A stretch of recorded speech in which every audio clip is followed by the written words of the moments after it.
Hi, we're gonna go get some morels, and I'm gonna show you what I've been up to here on the hobby farm today. So stay tuned.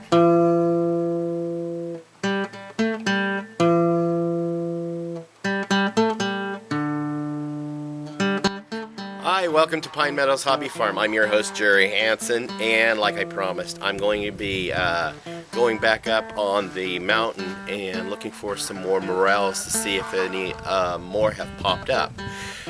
I've been busy with activities here on the farm this week.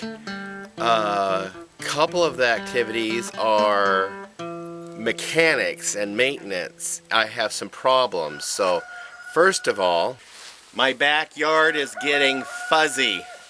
I gotta mow it, and the only thing I have that's working to mow right now is a weed eater, because my lawnmower I've had for about 10 years is not starting. There's a wore out item in the carburetor, so I have to go online and find a carburetor rebuild kit and rebuild the carburetor before I can mow my lawn. And I think by the time I mow it, it would actually be to the point of harvesting the lawn. Another goofy thing to deal with is my rototiller won't start. Apparently it's time to rebuild the carburetor in the rototiller also. I've been having to rebuild carburetors on these small engines about every other year or every third year, and this will be about the third year. Nope, second year. I haven't had to repair the carburetor on here yet. This is a brand new motor. It's about 3 years old, so there it is. That's how come I haven't gotten anywhere with the garden. So it is what it is. I got the base laid out for the rabbitry and the site cleaned up, so we're going into the next phase of building on the rabbitry.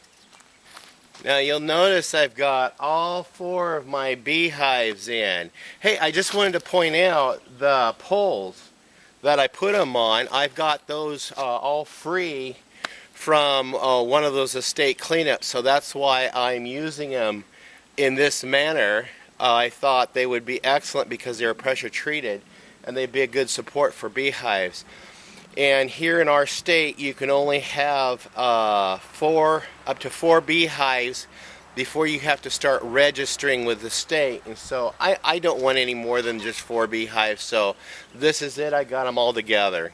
A little trick I learned on the University of YouTube is one of the pests that attack a beehive are ants. They go after the honey. And what I found out is ants do not like cinnamon. So I sprinkled cinnamon around the base of each pole, hoping to deter the ant population from moving into the beehives. And I did get some more organization done on my bee barn. Yay! It's breeding season now, and I had to place the ducks over here in the outdoor pen to separate them from the geese. I have 2 ducks and 2 drakes in here, and they're pretty relaxed. I've been getting an egg a day from each duck, so I've gotten 6 eggs from them already. They've been in here 3 days. I have 2 too many drakes. That's one over there going behind that tree. He's really aggressive. He will not leave the ducks alone, and he keeps chasing the other drakes. So he gets to be relegated to the outside. And this little guy is the same way. He's a little too aggressive, so I knocked them out on the outside, so they have to hang out here, and they will not leave the pen. They're waiting for their chance to get to the ducks and breed with the ducks, but they're not going to get that chance. They're just hanging out the pen all day. They don't even go down to the pond. So I might end up listing to those 2 drakes on Craigslist, or end up butchering them and putting them in the freezer. We'll see how it goes. I now have 2 geese that are in a nesting box. They're in a nesting box there. So my survivors are 3 geese and 2 ganders. 2 of the geese are nesting, and another one is actually laying eggs in here. She's got a nest, and there's some more eggs buried underneath the sawdust there. She got about 6 eggs in there, so when she gets a clutch that's big enough to her standards, then she'll start nesting on them. And of course, here's my makeshift temporary rabbit tree. I will be eventually making all new cages. So there's my other set of cages that are still in the barn. I have to get them out, clean them up, and do a little bit of a repair. Because when I get my new rabbit tree built, I'm going to go ahead and break the bank, buy all new material, and build new cages for my new setup. Now, for the bad news. As you know in a previous video, she had a bunch of babies and had them all over the cage floor, and they died except for 2 of them. One died later and the other one survived, so my wife put him in with this one who had 11 babies. Luna did wonderful, and then I thought maybe I'd try something. I didn't know any better. I am a novice at this rabbit rearing. Since she was lactating, I took 3 of her babies and her original surviving baby and put them in the nesting box overnight to see if she would feed them. And I got up early in the morning, came out and looked, and she didn't feed them. So I immediately put them back in the nesting box over here, and that was day before, or yesterday, or early morning yesterday. Well, this morning I came out, and the surviving baby that she had died. Apparently they didn't get fed at all. They missed out on feeding at all. And 2 of her babies were dead also. So I'm really, I shouldn't have done that. So here is a note as a big fail here at Pine Meadows Hobby Farm. You know, we're all experiencing successes and failures, and we're sharing our successes and failures, so I don't recommend doing that to anybody. Note taken, I will never do that again. She is not getting bred again. I'm not taking any other chances. We're just going to go ahead and deal with her appropriately and raise another one of Luna's daughters to breed. Hopefully she'll be a better mama. So let's go find some mushrooms. What kind of flower is that? They're awfully pretty. I have a couple of them growing here on the hobby farm. And this is one reason why I want to get goats, is because I have a lot of this on the hobby farm. For those of you who don't know what that is, it's poison oak. Look at all these fallen trees I've got to cut out of here. They're in the way of my road going up my mountain, because right there is where I want to build that cabin treehouse thing. That's another thing that's broken.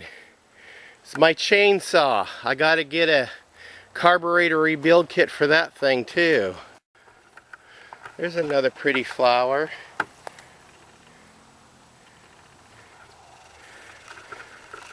Growing among the poison oak. Look at this whole bed of flowers.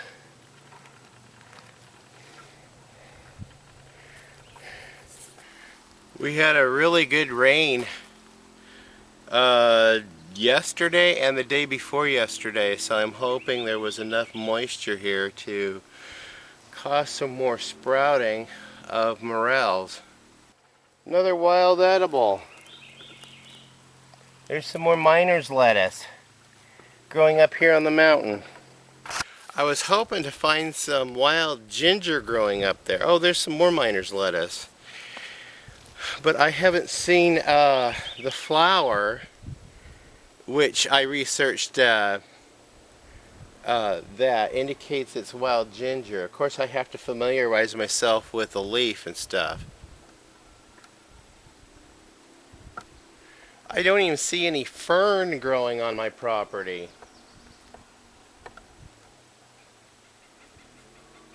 I must live on the dry side of the mountain. Hey guys, look at this. This is a nice green patch in the middle of the mountainside. The rest of it's needles and stuff. And this is where the remains of that deer is, right there, where I got that deer skull, that buck that got hit by a car 2 years ago. I was putting the deck together. I have that video you can watch of me putting the deck together, and I got interrupted where that deer came through and took a drink out of the pond, came up here, and I found it some months later dead right here. And so there's the remains, but look how green and fertile this bed of the forest is from the nutrients from the carcass. Here's another curious plant. Wonder what that is. And here's another one to identify. Don't know what those are. Another one. Another flowering bush. Plenty of food here for bees. Looks like this has been a total bust the whole day. My lawnmower's broken, my rototiller's broken, 3 rabbits died, and there's no morel mushrooms to harvest. I think I'll just go sit on the porch swing and vegetate. I'm gonna go have a pity party. Wanna come? Well, I guess I don't have to have the pity party because something is now in my favor, I found out. I decided to stop over here by the bee tree to see if there's any sign of bees. And they are there. I thought they'd left, but apparently it was too cold for them to fly. But there's a whole flurry of activity up there around their opening.